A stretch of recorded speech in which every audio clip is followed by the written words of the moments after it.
வணக்கம் நண்பர்களே, நான் தான் உங்க ரியாஸ் அஹமத் பேசுறேன்.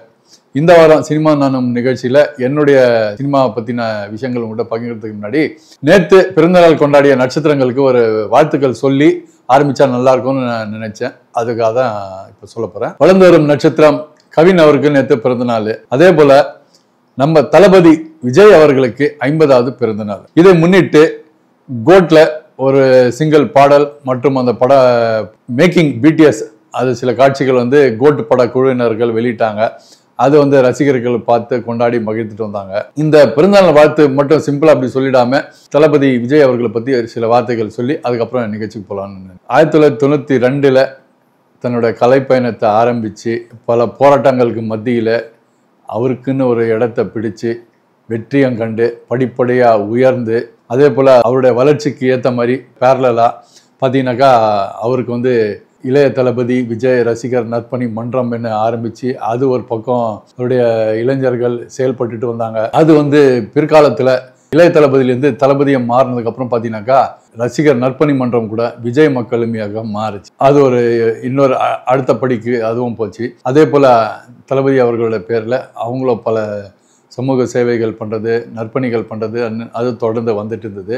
அது காலப்போக்கில் பார்த்திங்கன்னா இன்றைக்கி திரையுலகத்தில் மிகப்பெரிய வெற்றியும் உச்சிக்கு நெருங்கின நம்ம தளபதி விஜய் அவர்கள் பார்த்திங்கன்னா அவருடைய நீண்ட நாள் கனவான அரசியல் அதில் இந்த வருஷம் காதல் பதிக்கிறதுக்கு ஆரம்பிச்சிட்டாரு. அதுக்குண்டான முயற்சிகளில் பார்த்தீங்கன்னாக்கா கட்சி பேரெல்லாம் அனௌன்ஸ்மெண்ட் கொடுத்து தமிழக வெற்றி கழகமாக தன்னுடைய அரசியல் பயணத்தையும் துவங்கி ஆரம்பிச்சிட்டாரு. அது ஒரு பக்கம் போய்கிட்டு இருக்கு. இந்த பக்கம் சினிமா, அந்த பக்கம் அரசியல் என்ற ரெண்டு பக்கமும் இப்போதைக்கு டிராவல் பண்ணிட்டு இருக்காரு. ஸோ எப்படி சினிமாவில் படிப்படியாக பல போராட்டங்களை சந்தித்து அவருக்குன்னு ஒரு இடத்த பிடிச்சி ஒரு உச்சிக்கு இன்னைக்கு வெற்றி கண்டு ஒரு சந்தோஷங்களை அடைஞ்சாரோ அதே போல் அவருடைய கலை உலக பயணத்துக்கு காரணமாக இருந்த அந்த மக்களுக்கு அவர் ஏதோ செய்யணும்னு ஆசைப்பட்டு அதுக்காக அரசியலில் இறங்கி அதுக்குண்டான முயற்சி செய்ய ஆரம்பிச்சிருக்காரு. அந்த பயணத்தில் கூட வெற்றி அடையணும்னு இறைவனை வேண்டிக்கிறேன். சமீப காலமாக நீங்கள் பார்த்துட்டு வந்தீங்கன்னாக்கா நம்ம தமிழ் திரையுலகத்தில் பல முன்னணி நட்சத்திரங்கள் நடித்த பல பழைய படங்கள் ரீரிலீஸ் ஆகிறது இப்போ வாடிக்கையாக ஆரம்பித்து பெரிய அளவுக்கு ஒவ்வொரு உச்ச நட்சத்திரங்களோட படங்களும் அவர்களுடைய பிறந்த நாள் பின்னாடியும் நிறைய படங்கள் இன்னைக்கு வெளியாக ஆரம்பிச்சிருக்கு. அதுல பல படங்கள் அப்போவே வெற்றி கண்ட அந்த படங்கள் ரீரிலீஸ் செய்யப்பட்ட கூட பாத்தீங்கன்னாக்கா அந்த வெற்றி கொண்டாட்டம் இன்னும் தொடர்ந்துகிட்டு தான் இருக்குன்னு சொல்லணும். இது ஒரு பக்கம் தியேட்டருக்காரங்க அந்த பழைய படங்களை ரிலீஸ் செஞ்சு அது மூலியமா மக்கள் தியேட்டருக்கு வர ஆரம்பிச்சதுக்கு அப்புறம் அது வகையில அவங்களுக்கு அந்த தியேட்டர் மெயின்டெனன்ஸு அவங்களுக்கு உண்டான வருமானத்துக்கான வழியை பார்த்துக்கிட்டு கொஞ்சம் ஆறுதல் அடைஞ்சிட்டு இருந்தாலும் ஒரு பக்கம் பார்த்தீங்கன்னாக்கா நம்ம இந்த மீடியா மக்கள் நம்ம சமூக வலைத்தளங்களில் பல வீடியோகளை பேசும்போது நான் சமீபத்தில் என்னோட நண்பர்கள் கூட பேசியிருந்தாங்க. அது என்னன்னாக்கா இந்த மாதிரி உச்ச நட்சத்திரங்களோட பழைய படங்கள் மீண்டும் இந்த மாதிரி தொடர்ந்து ரிலீஸ் பண்ணிட்டு வர்றது திரையுலகத்துக்கு ஆரோக்கியமான விஷயம் அல்ல.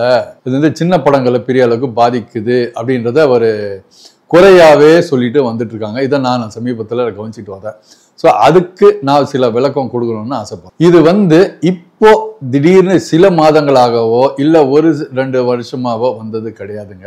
என்னைக்கு சினிமா ஆரம்பிச்சு தமிழ் படங்கள் ரிலீஸ் ஆக ஆரம்பிச்சதோ அன்றைய காலகட்டங்கள்ல இருந்து இந்த மாதிரி ரீரிலீஸ் படங்கள் ஷிஃப்டிங் படங்கள் என்ன சொல்லப்பட்டது. அப்போ அன்னிலேருந்து டிஜிட்டல் சினிமாவா மாறுறது வரைக்கும் கூட இது தொடர்ந்துட்டு இருந்தது. ஏன்னா அப்போ ஏபிசி என்ற 3 சென்டர்களாக பிரிக்கப்பட்டு அதுல ஏ சென்டர்கள் என்று சொல்லப்பட ஏரியாக்களை மட்டும்தான் சினிமாக்கள் ரிலீஸ் செய்யப்பட்டிருந்தது. அந்த தியேட்டர்களில் ரிலீஸ் செஞ்சு படம் ஓடி முடிஞ்சதுக்கு அப்புறம் ஷிஃப்டிங்னு சொல்லக்கூடிய அந்த அடுத்த கட்டத்துக்கான அந்த பி சென்டர் சொல்லக்கூடிய படங்களை ரிலீஸ் ஆகிட்டு இருந்தது. அதுக்கப்புறம் கடைசி அந்த சி சென்டர்ன்றது கிராமம் குக்கிராமங்கள் இருந்துட்டு இருக்கிற அந்த கீத்து கோட்டாயின்னு சொல்லுவாங்க, டூரிங் டாக்கிஸ்ன்னு சொல்லுவாங்க. அந்த மாதிரி தியேட்டர்களில் போய் சேர்றது தான் அதான் சி சென்டர்னு சொல்ல போகிற இடங்கள்.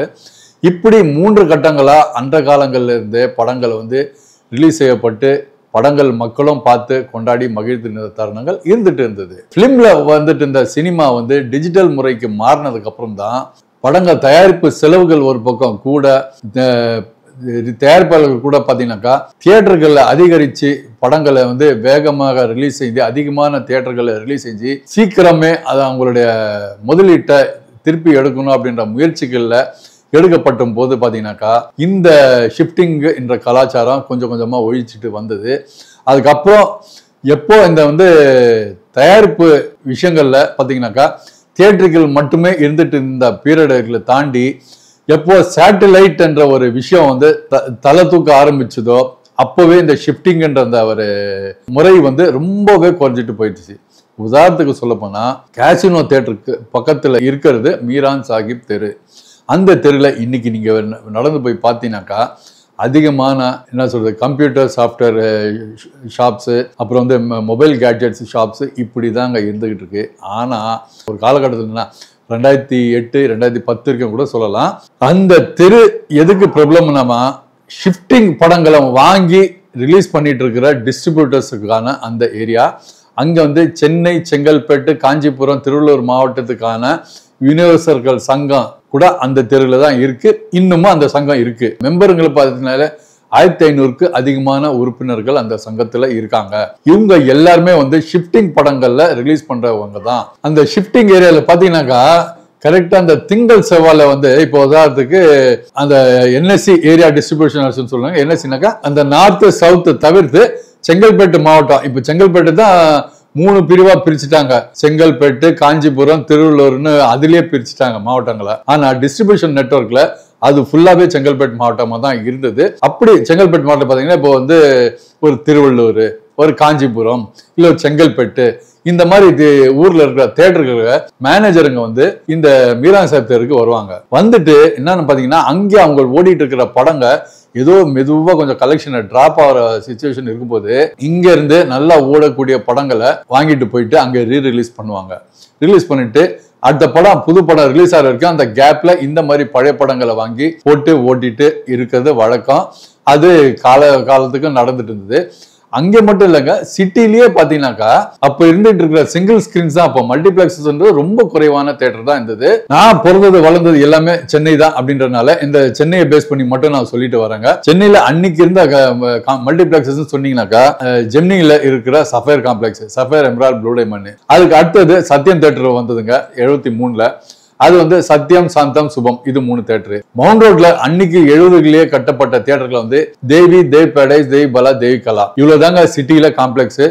அப்புறம் இது பொர்சவாக்கத்துல அபிராமி செட்டியார் அவர்கள் கட்டிய தியேட்டர்கள் தான் அபிராமி, பாலாபிராமின்னு 2 தியேட்டர் தான் ஓபன் பண்ணாரு. அதுக்கப்புறம் லேட் 80ஸ்ல தான் வந்து சக்தி அபிராமி, அன்னை அபிராமின்னு ஓபன் பண்ணாரு. இவ்வளவுதாங்க எனக்கு தெரிஞ்சு சிட்டியில மல்டிபிளெக்ஸஸ்ல அப்போ காம்ப்ளெக்ஸ் தியேட்டர் காம்ப்ளெக்ஸ் சொல்லுவாங்க. அப்படிதான் இருந்துட்டு இருந்தது. மீதி எல்லாமே வந்து அதிகமான சிங்கிள் ஸ்கிரீன்ஸ் தான் இருந்துட்டு இருந்தது. அப்போ அந்த சிங்கிள் ஸ்கிரீன்ஸ்ல எல்லாமே வந்து ரெகுலர் ஷோஸ், நூன் ஷோ, இதுதான் படங்களோட ரிலீஸ் பண்ற பேட்டர்ன். ரெகுலர் ஷோஸ்ன்றது மேட்னி, ஈவினிங், நைட்டு. நூன் ஷோன்றது 11:30 இல்ல 12 o'clock, இது நூன் ஷோ. இது வந்து பெரிய தியேட்டர்கள்ல எல்லாமே ரெகுலர் ஷோஸ்ல புதிய படங்கள் தான் ரிலீஸ் ஆகும். நூன் ஷோல பழைய படங்கள் அன்றைக்கும் ரிலீஸ் ஆயிட்டு ஓடிட்டு தான் இருந்தது.